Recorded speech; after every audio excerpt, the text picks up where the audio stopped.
Então, Daniel, ele se reservou muito bem ali, grandiosamente na questão do alimento. Para aquela época ali. No caso de Daniel, era mais pela questão mesmo espiritual. Espiritual, isso. Das comidas consagradas a ídolos. Que era muito pesada na época, era muito. Que é pecado, né? Uhum. É pecado, você participar daquilo. Ele fala que os ídolos nada são.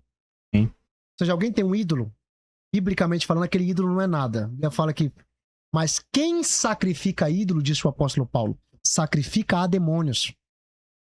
Ou seja, um demônio assume a identidade daquele ídolo e recebe. Aquilo que é oferecido ao ídolo, a pessoa não sabe, mas ela está oferecendo a um demônio.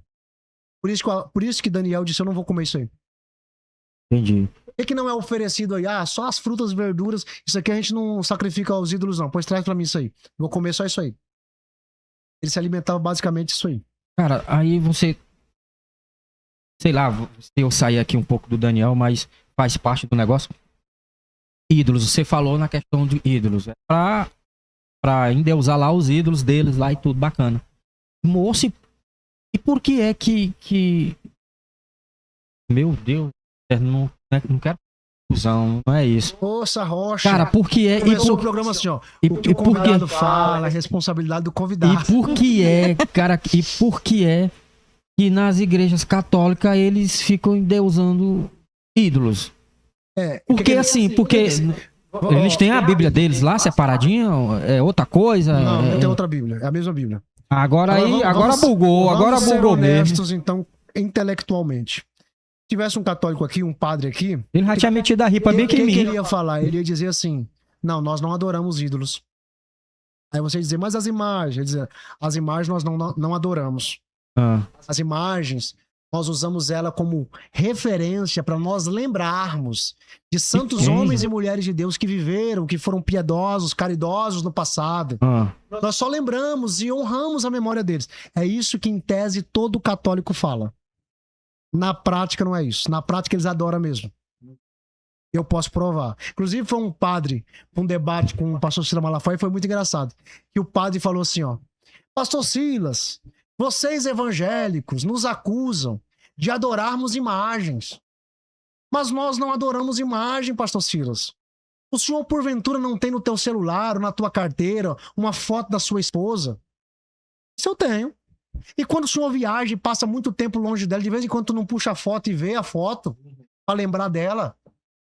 O pastor falou assim, eu faço isso.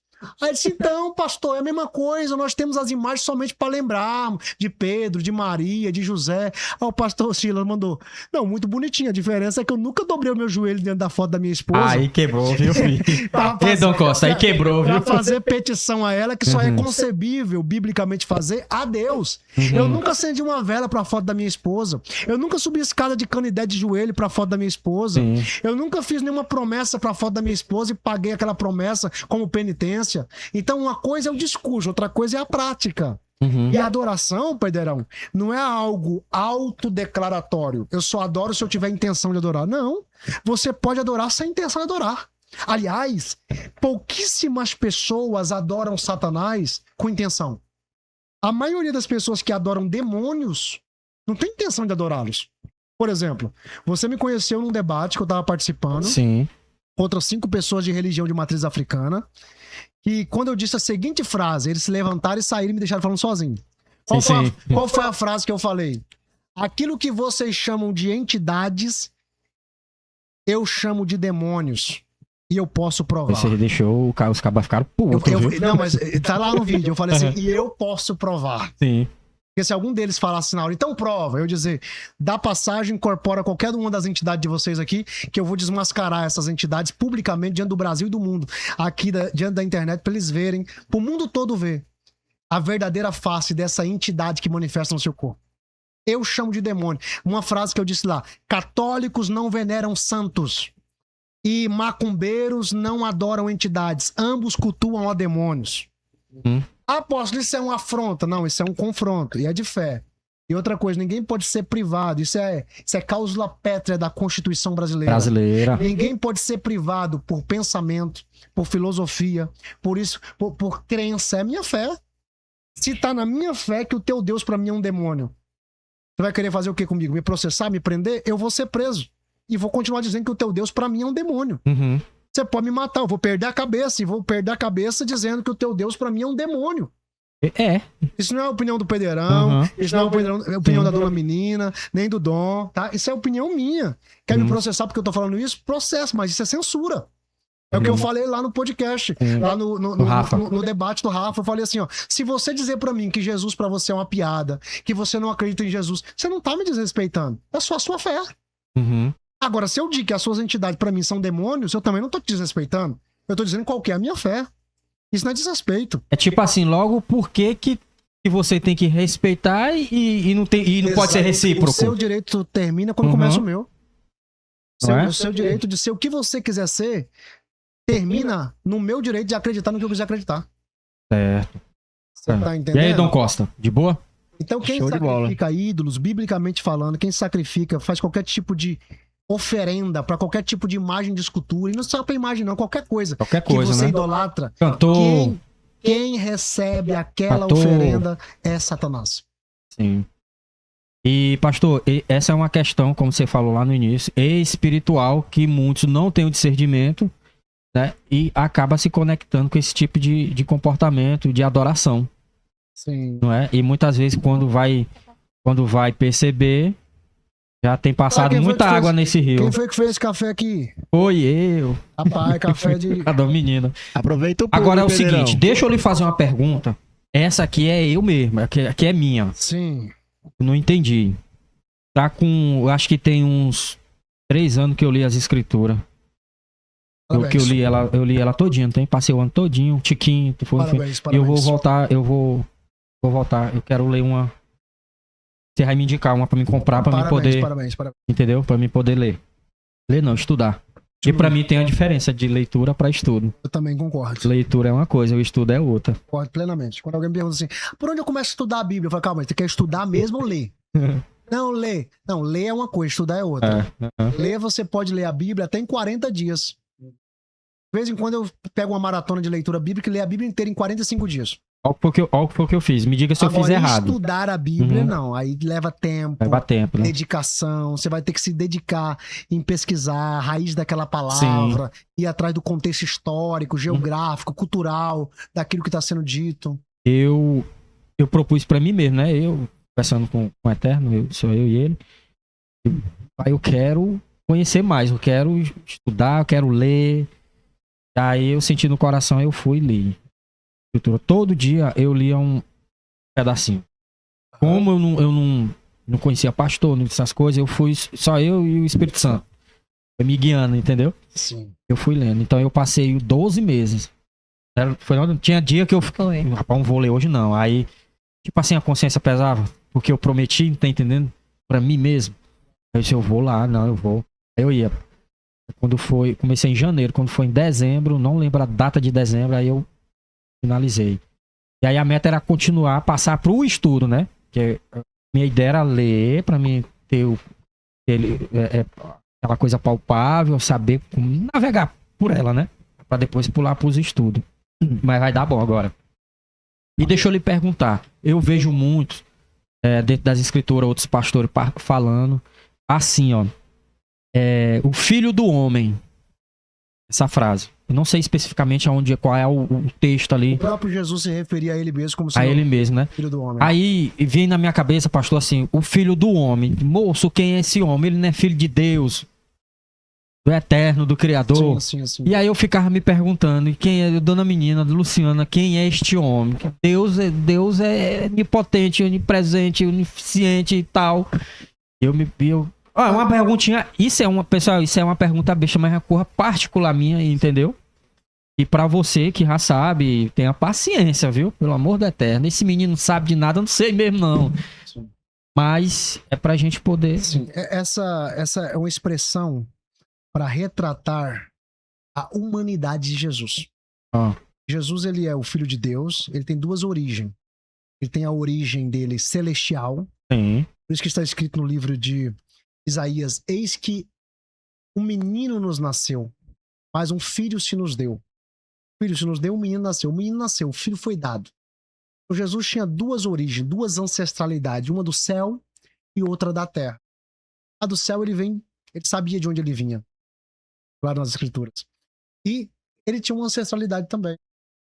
A linhagem de Davi, o trono foi passado de pai para filho. A promessa é que ele se assentaria no trono de Davi. Com essa expressão, o filho do homem, é para enfatizar, para levantar, para trazer luz a essa humanidade de Jesus. Top. Ele tem uma genealogia humana também. Menina. Eu tenho uma pergunta aqui. Sim. É o mano Tiago Costa. Bota na central, Dani. Ele quer saber a diferença entre o evangelho da salvação e o evangelho do reino. Boa pergunta. O evangelho significa boa nova, boa notícia. Então, o que é o evangelho da salvação? As boas novas sobre a salvação. O que é o evangelho do reino? As boas novas sobre o reino. Falei agora há pouco sobre um tempo onde Jesus virá a essa terra e ele reinará. Eu falar o reino, entenda, esse tempo, esse período. Então, de fato, existem dois evangelhos na Bíblia. O evangelho da graça e o evangelho do reino. Uma coisa, Pederão, é ser salvo pela graça. Outra coisa é reinar com Cristo. Ser salvo pela graça não significa que tá garantido. É isso, né? Ser salvo pela graça significa que você foi livre de uma condenação eterna. E que pode caminhar rumo ao reino de acordo agora com... você pode lutar pela tua coroa, pelo reino. Porque na tua salvação você não tem participação. Na sua salvação é totalmente obra de Cristo a sua salvação. Não tem nenhum mérito seu na sua salvação. Você não é salvo por nada que você faz de bom. E você não deixa de ser salvo por nada que você faz de mal. Tanto que na Bíblia você vai ver pessoas bondosas, maravilhosas, não sendo salvas. E você vai ver pessoas que foram ruins a vida inteira, como o ladrão da cruz. Mas na última hora ali, crendo em Jesus e sendo salvo. Então, salvação não é por mérito, é pela graça. Qualquer pessoa, pode ser um cara que está preso lá no presídio de segurança máxima agora. Se ele se render a Jesus e falar, Jesus, eu entrego a minha vida a ti, eu creio no Senhor, que o Senhor nasceu, viveu e morreu e ressuscitou, esse cara recebe a salvação, perdão dos seus pecados. Agora, isso quer dizer que ele vai reinar com Cristo um dia? Não. Para reinar com Cristo, aí depende das nossas obras. A caminhada, né? Jesus falou assim, desde os dias de João Batista até o dia de hoje, o reino dos céus é tomado à força. É tomado por violência. E aqueles que se esforçam se apoderam dele. Jesus diz assim, ó, se a vossa justiça não exceder em muito a justiça dos fariseus, dos escribas, de maneira nenhuma vocês entrarão no reino dos céus. Ele não estava falando de salvação, pode ter certeza disso. Porque se ele estivesse falando de salvação, a salvação já não seria mais pela graça. Seria por obras. E salvação não é por obra, é pela graça. De que Jesus estava falando? Sobre o direito que nós devemos nessa vida conquistar por nossos esforços. De um dia nos assentarmos no trono com Cristo e reinarmos juntamente com Ele sobre toda a terra. Tem mais alguma? Então uma coisa é pregar a salvação. Outra coisa é pregar o que Jesus pregava. Jesus pregava o reino. Arrependei-vos porque é chegado o reino dos céus.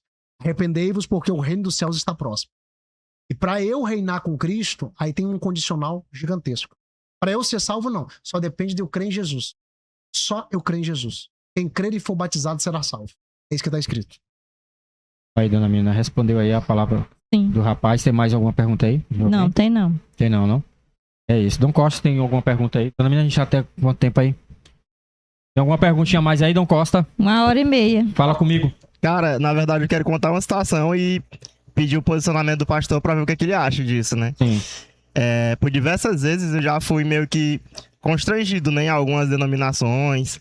Quando eu vou, tipo, sou convidado por alguém, eu vou lá e já teve, assim, vamos chamar de show, né? O pastor querendo me utilizar como a atração principal daquele culto.